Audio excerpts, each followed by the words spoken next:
So PewDiePie has decided he's gonna join the dark side. He's gonna install Linux and become a Linux boy. As am I. I'm having nightmares and flashbacks from the Linus Tech Tips video where Linus was trying to install Linux. I hope this video doesn't turn into something like that, where he just rage quits. I hope he sticks with it, because I love Linux, man. I don't know why. Everybody's always trying to install the hardest version of Linux to install. Just get Mint. Just get Linux Mint. It's probably the easiest operating system to install ever. And probably the easiest to use. Way easier than Linux. Of any other flavor. And definitely way easier than installing Windows.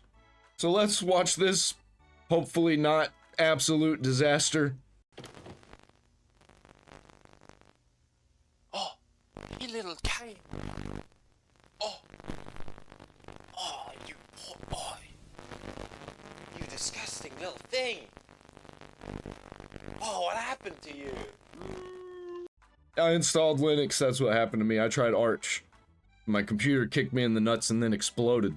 Oh, look at yourself. You're the blob from I Have No Mouth But I Must Scream. Oh, who did this to you? Was it Windows? Oh. It was. Windows ruined me. Mac OS? Oh. What's Mac OS? I've never heard of that one. Apples are for eating, not typing. Don't worry. I can save you. Install Linux. What if I told you can look like this? Anyway. Can confirm. Install Linux. What if I told you can look like this? I look like that every day. There's just one problem with this picture, not enough women. Anyway, let me start this off by saying I am not a tech guy. You saw my PC building video. You're so bent. I'm surprised the whole thing hasn't exploded. My grandma uses Linux, alright? You don't have to be a tech bro to be using Linux, because Linux actually is really easy. The hardest part is figuring out the alternatives for all of the apps that you used on Windows, which once you know all of them, it's way easier. Sometimes the apps don't really work how you want them to work though. That is actually an issue. But in like legit the past year, I haven't had a single problem with anything at all. I've just been coasting, and my computer's just been compiling data, and I'll probably need to do some cleaning soon. It's spring, why not? Do some spring cleaning. Just reinstall everything, I guess. That's probably what I'm gonna end up doing. It's like sitting next to a bomb every day. But what you did see was 0.5 seconds of the video where I installed Linux on the thing, and a lot of people just went, what? Some people seemed surprised and confused. Something possessed him to put Linux on it. Some people were excited. At the time, I didn't know the power that I had. I was like a baby with a rocket launcher. For years, I have been tortured by Windows. But now, alas, I am finally free. I escaped the Windows cave. I saw the sun. The shadows are gone. It blinded me for a moment. And now I'm speaking to you in the cave. Welcome, Pewds. I've been in this cave. I escaped the Windows cave. I saw the sun. The shadows are gone. It blinded me for a moment. And now I'm speaking to you in the cave. Thank you, Pewds. I haven't been in the cave for 15 years, I think. Been a long time. I've been basking in the Linux sunlight. Enough reference. Okay, so I'm gonna yap about Linux for as long as this video is, and you're gonna listen. I want to start off by going through the reasons why I switched to Linux. It's different for everybody. Number one is how backlit this shot is. Number one, Windows talks to me like I'm a baby. Now, mentally, I might be, but that does not warrant. You want Candy Crush? You want Candy Crush on your computer? You want to use Bing? Yes. You want to use Copilot? How about some Copilot? Everybody wants Copilot, right? AI is the future.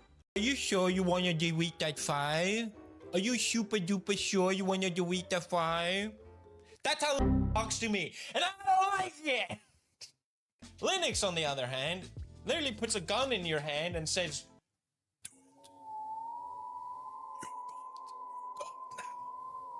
My first I feel like a god. I have control over everything. And I can have more than one at the same time.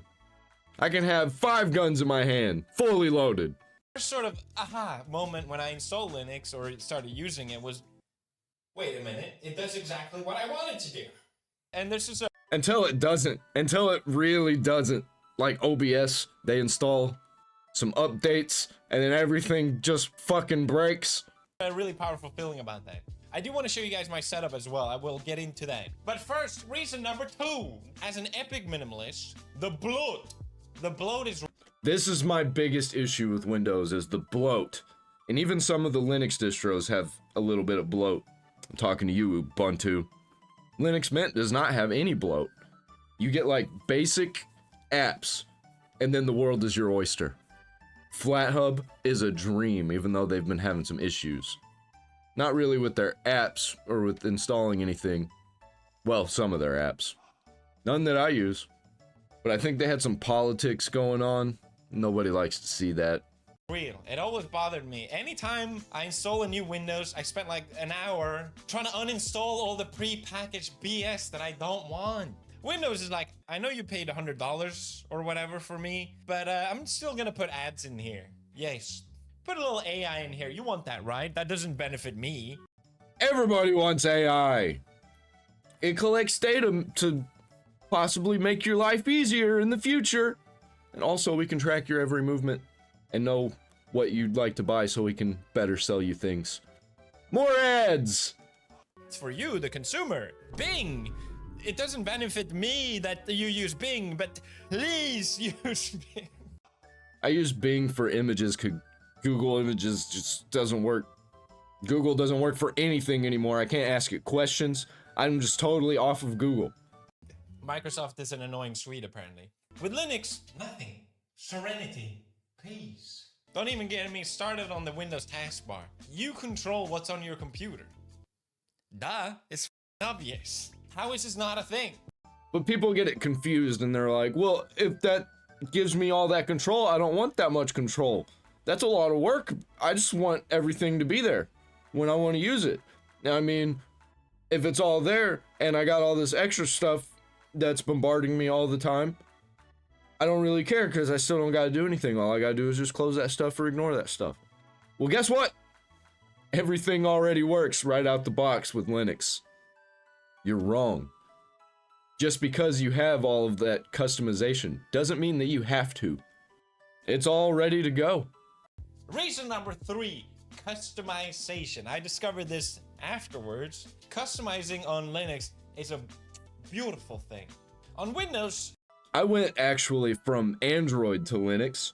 I was on Windows, but the reason I got onto Linux is because I heard that Android was based on this crazy operating system called Linux. So I gave her a go. I installed it on a flash drive and tested it out from the flash drive, and it worked just from the flash drive. I didn't even have to install it if I didn't want to. If I just wanted to run a browser, I could just have it on flash drive.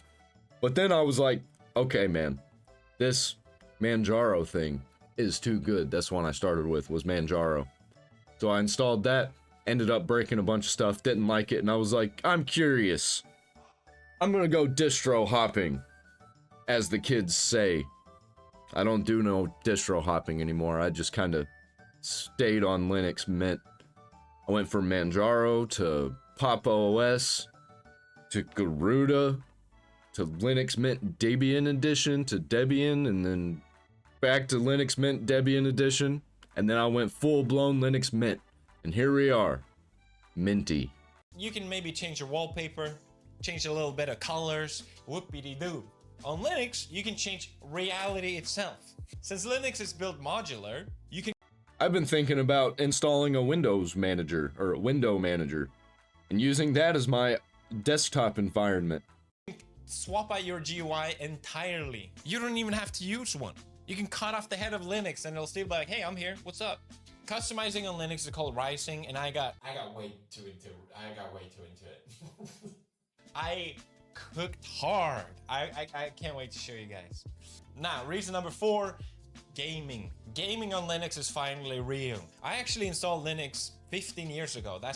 Very rarely do I come across problems with Linux gaming. If it's a retro game, 9 times out of 10 it's gonna work. Even with the newer games, I'd say about maybe 7 out of 10 times it's gonna work. If you cut out all the online games, I'll give it another 9 out of 10, it's gonna work. That's right, I'm old. And I uninstalled it after like a couple days, as a lot of people do, when they realize, oh, I can't use the things I need on Linux. And for me, that was gaming back then, because it's like, well, then what's the point? Well, you should have gotten good and figured it out, man. I've been gaming since day one on Linux, 15 years ago. But now, gaming on Linux is real, at last. So Valve came in like Gandalf in Helm's Deep, riding a Steam Deck with Proton. So I think this is a perfect example how Linux benefits everyone. The fact that Valve as a company recognized maybe Microsoft has a bit too much power. If they wanted to and started being shady, locking things down, taking cuts, they absolutely could, and it's not like it would be uncharacteristics for them to do. So Valve started improving gaming on Linux, boosted driver support, and they built on what was already there from open source software like Wine. By doing this, Valve benefits, consumer benefits, ecosystem grows, win, win, win. And people who otherwise wouldn't have used Linux ended up getting a Steam Deck, using Linux, and then really liking Linux and thinking to themselves, why the fuck am I still using Windows? Why is everybody not using this? Fun fact, everybody does use it, just not for their home computers. Every business you go into, every bank you go to, all the computers running Linux. Except for maybe, you know, the office computer. It really feels like an alternate reality. This totally could not have been a thing. And it also makes me realize just how many things can be better if people just weren't so greedy. Can we just fix them? So thank you, Linux, and thank you, Base Gaben. Speaking of greed, I have a qualm that has nothing to do with all this Linux mess. I just got to get it off my chest. Movies and TV shows. Why is there nowhere to buy DRM-free files? That's just pure greed. Got to go to a streaming service to see a movie. Oh, the other movie's not on here? It's on the other streaming service. You got to go get that one. Oh, you want to watch this TV show? We got it on here. You get halfway through it. Hey, we just randomly removed your favorite TV show that you've been watching. It's on this other streaming service now. I just want the files, damn it. I want to slap them on my Debian Ubuntu. I almost said Debian Ubuntu. My Debian server, because it used to run Ubuntu, that I've got all my unconventionally acquired files on that wouldn't be unconventionally acquired if I could just buy them.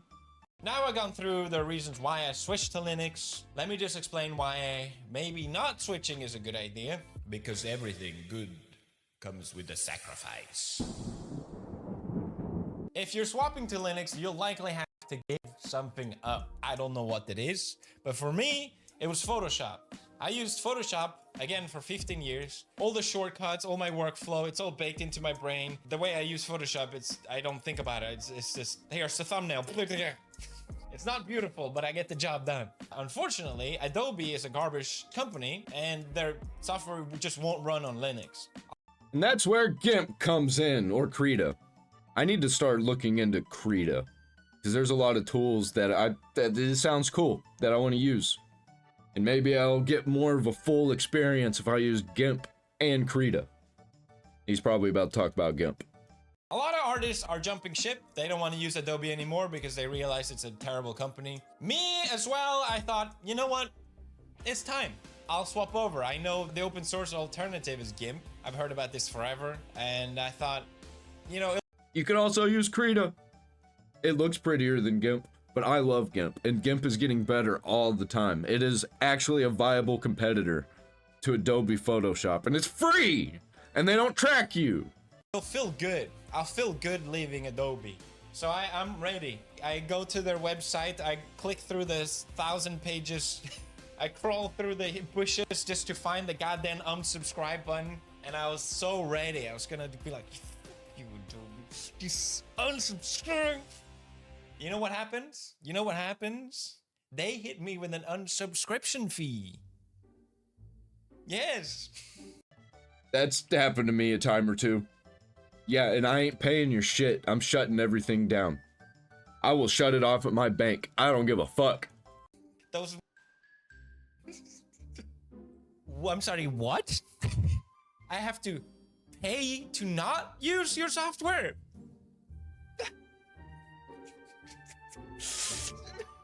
It was like 65 bucks or something.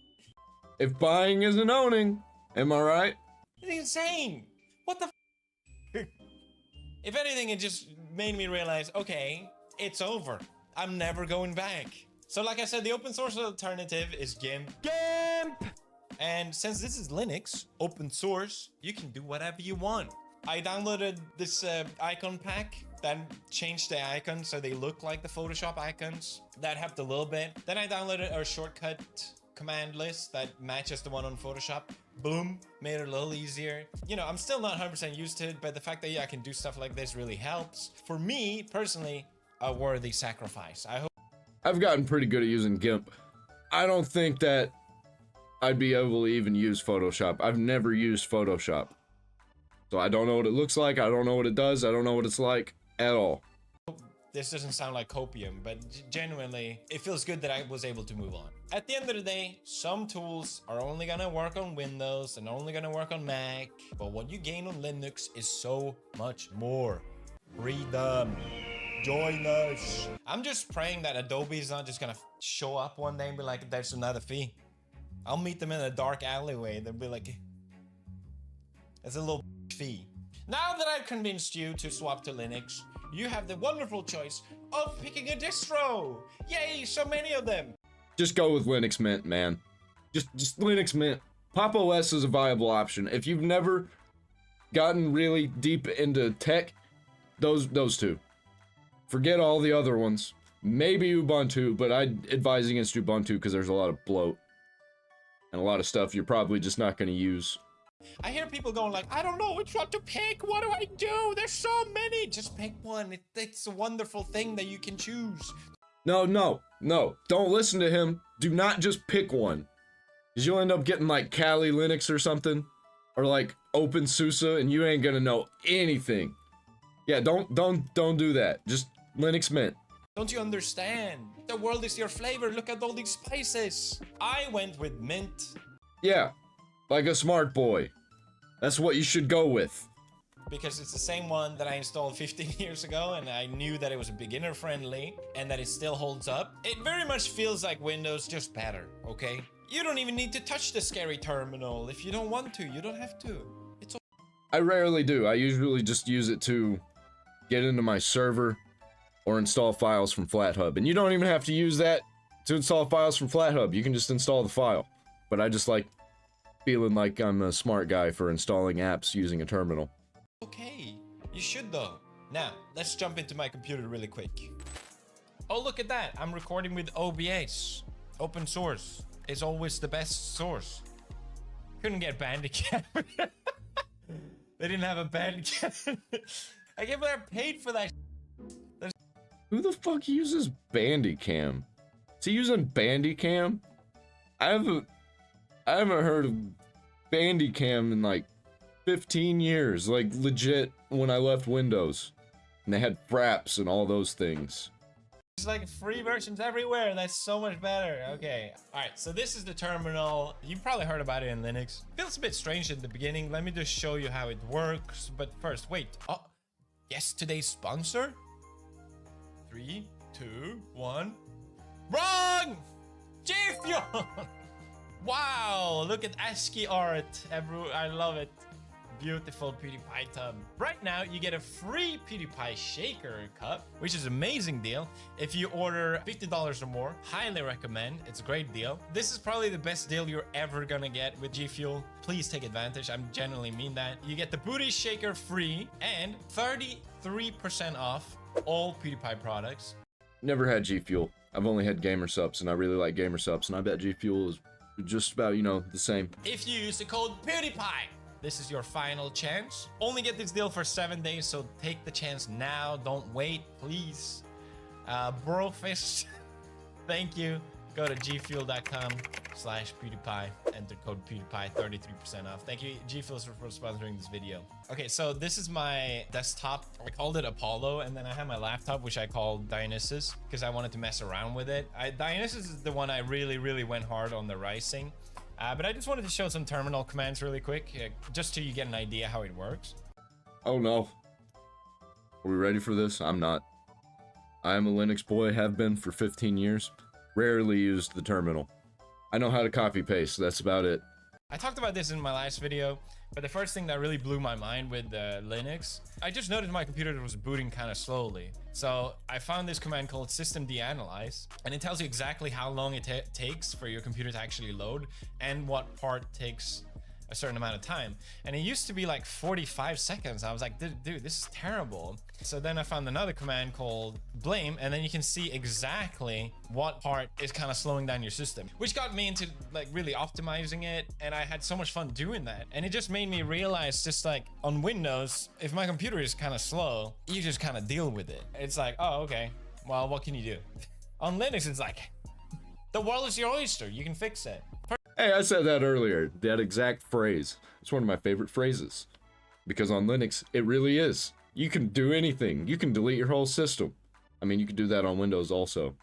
But you can just reinstall Linux immediately after you deleted everything.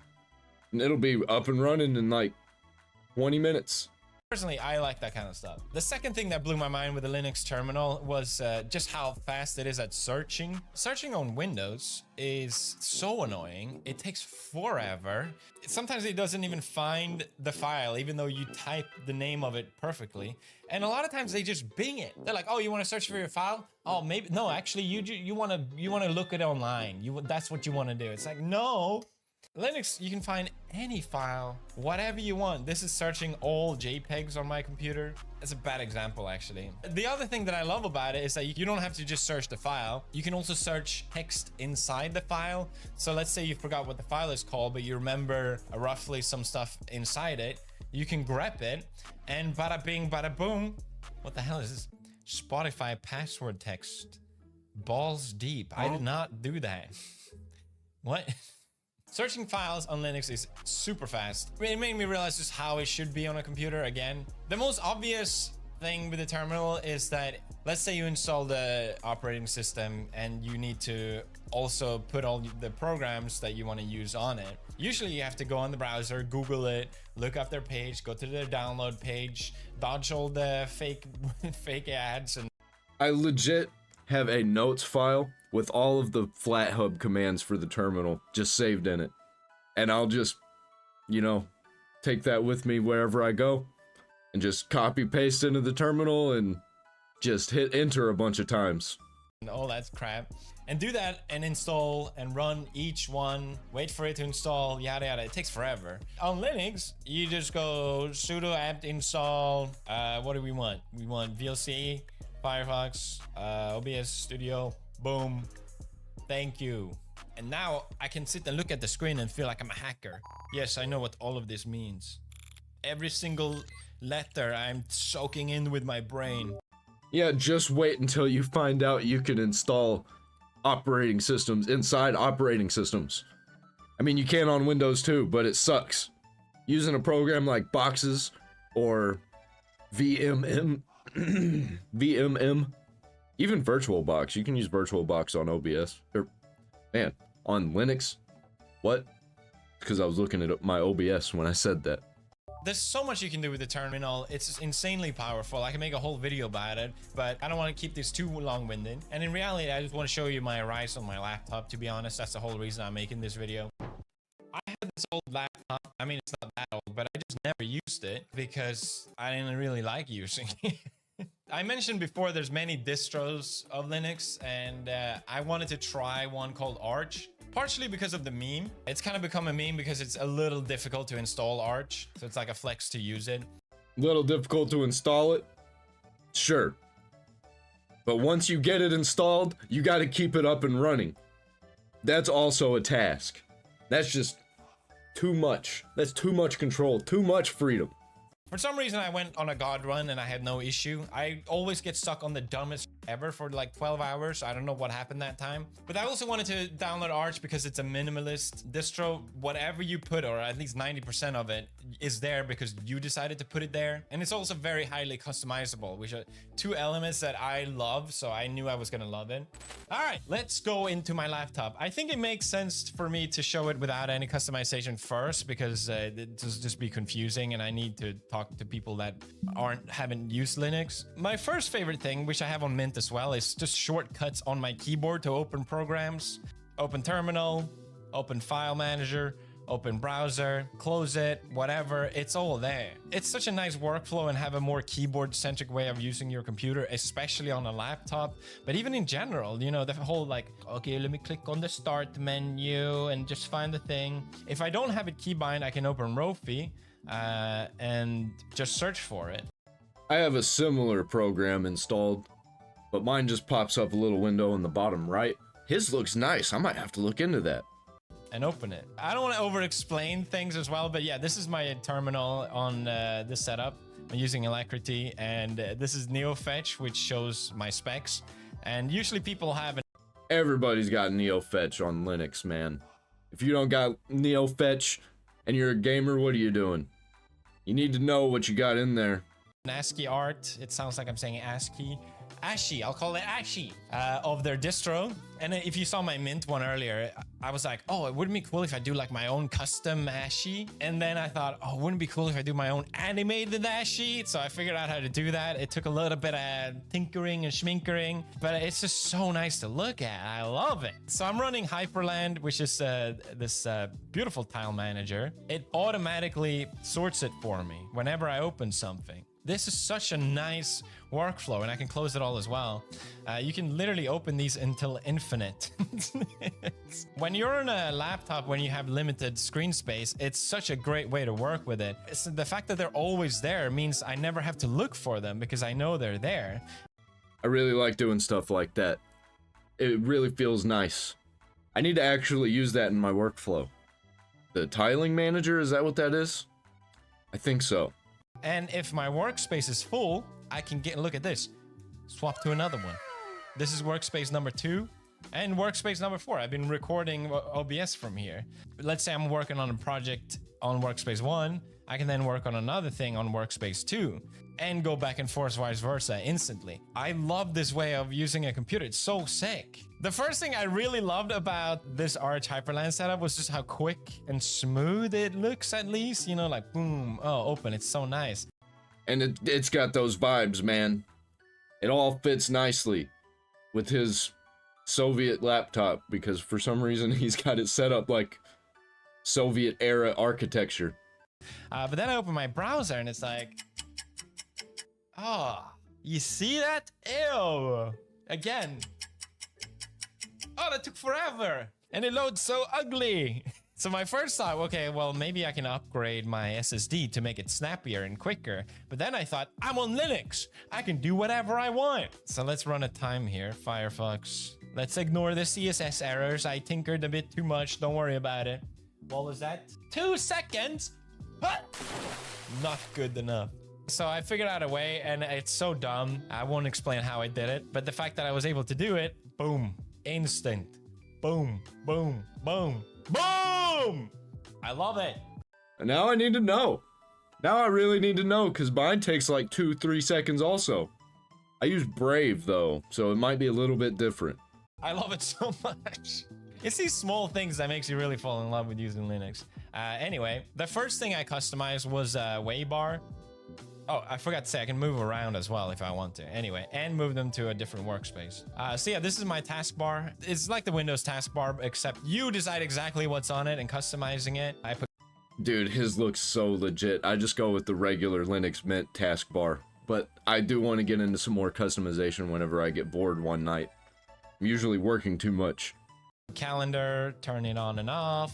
Internet, Bluetooth, quick access to all these things, you know. I really enjoy this as well. It's basically just tells me if I'm connected to NordVPN or not, and I can toggle by clicking on it, and it tells me which country I'm connected to. Up here it shows which workspace I'm using. Since I have these reactor in the background, I thought it'd be cool to like LARP as if each workspace was each reactor. I'm on reactor A, there's reactor B, C, and D where it's recording OBS. Then I have my battery bar, which is ASCII. I keep saying ASCII, which is ASCII art. I got the volume, and you know, look, if my volume goes too low, it gets red, it's critical.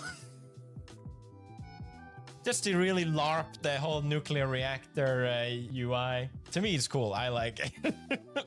All right, the second thing I did was making widgets with ew. Ew was a nightmare, I'm not gonna lie. Here we go. Let me also change the wallpaper really. Widgets is one thing that really kind of doesn't work that well. At least from my experience. I've got my clock widget on my very left monitor, my sideways monitor, my portrait monitor, whatever you want to call it. And it's got a clock up in the top right, but sometimes it's broken. I haven't noticed anything weird about it recently, but used to the numbers would look all jumbled until I'd wave my mouse over it and it would fix it. And it's just little things like that in all of the widgets that I've used. But it seems like it's getting better. It's getting better all the time. Wait, what was that? All right, so this is my desktop. Let me play some music actually. So first I added this visualizer because I just saw a lot of people doing it. It's using Kava, but I changed it again with ASCII. So it looks a little more matrix and hackery. Here we have my uptime, just how long it's been running and how much until my battery is out. I should probably charge my laptop. CPU temp, I should probably change, cool it down a bit.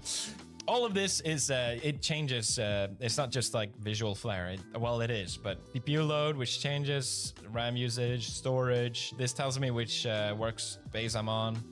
This makes me want to play with Linux again.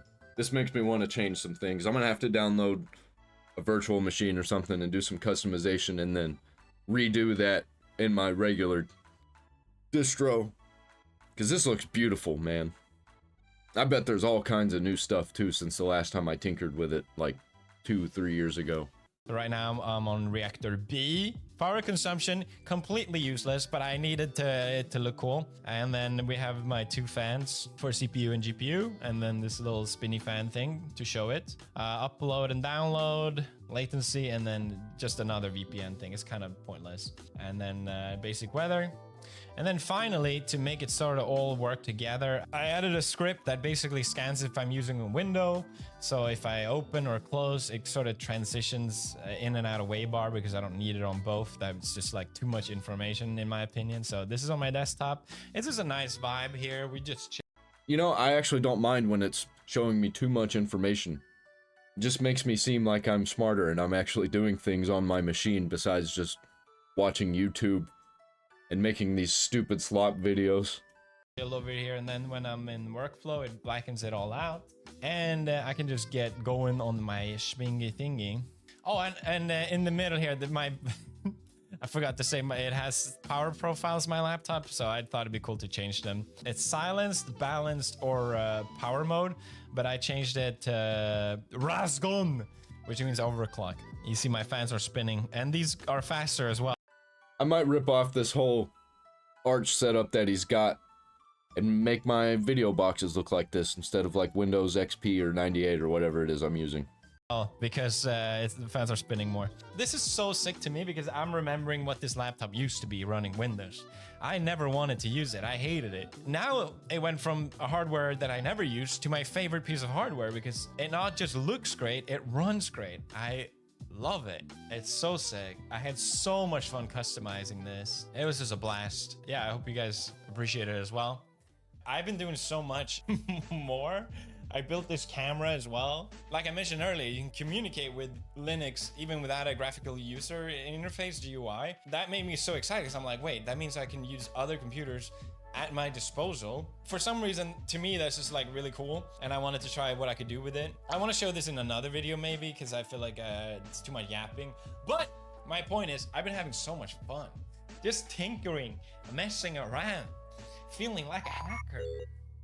But I gotta be real as well. Linux is not perfect. There's a lot of issues. A good example is, again, my laptop. When I first installed Arch, none of my F keys worked. Actually, sorry, 3 out of 12 worked out of the box. So I had spent a long time bringing them back to life. For me, it was kind of fun. I was like, oh, got another one working. Like, okay, let's move on to the next one. But I can imagine for a lot of people that just want things to work. Here's a great example of stuff that doesn't work for me. The RGB lighting in my computer. Not all of it works. I can't use all of it in the open RGB program. Also, Corsair, none of their software works. So you just kind of have to use the manual settings on whatever devices you have, because the RGB is just not going to work on your mouse, on your keyboard, or nothing. No, nothing. But good luck with the RGB. That also means on my cooler, I can't change the image that's on the screen for my cooler because it has a screen on it. And it displays my liquid temperature. But it's kind of like diagonal. It doesn't look right because I can't change it because there's no software for it on Linux.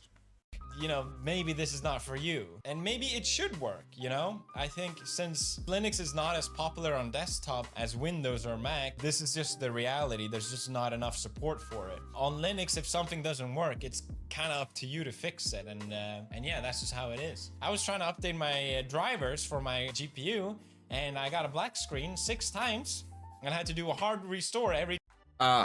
So he's using NVIDIA. If you use AMD, that's not a problem at all. Just use AMD.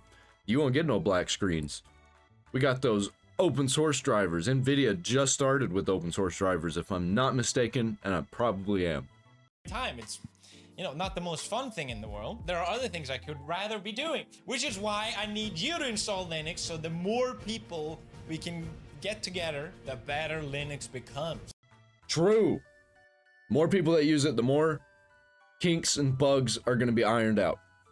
We're going to squash them bugs together as one massive force. We're declaring war on the glitches.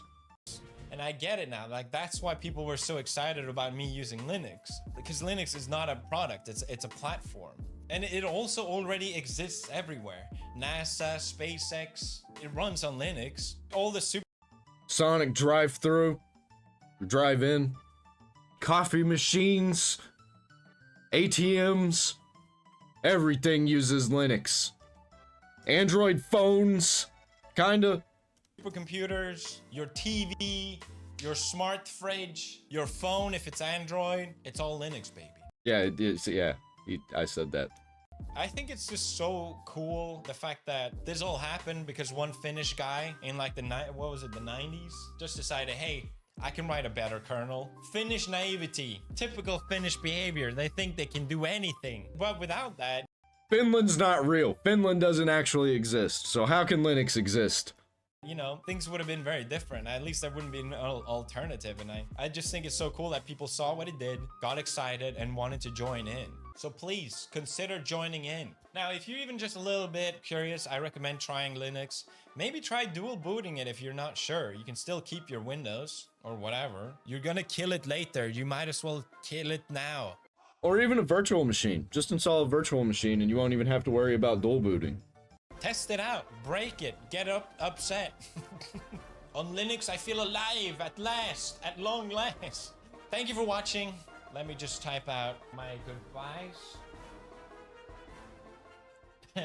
No, don't do that. No, bad idea. No. That's basically removing, what is it? Removing System 32 on Windows. Yeah, don't do that. You'll kill everything. It's like deleting your home directory or something. I am so glad that PewDiePie has come out as a Linux boy. That is really good, actually. It is a really good thing for the community, and I think a bunch of people are gonna try out Linux, at least, just because PewDiePie made a video about it. This is actually crazy. And he's way deeper into it than I am, which I think is crazy. Because I never saw PewDiePie as the type of guy that would try out Linux, or use it at all. Because Linux is a lot of work sometimes, man, if you want to get it exactly how you want it. But if you don't, and you're just wanting to use it like Windows, where everything's already there and ready for you, this is fine. Buy a t-shirt or something down there in the description. I'm out!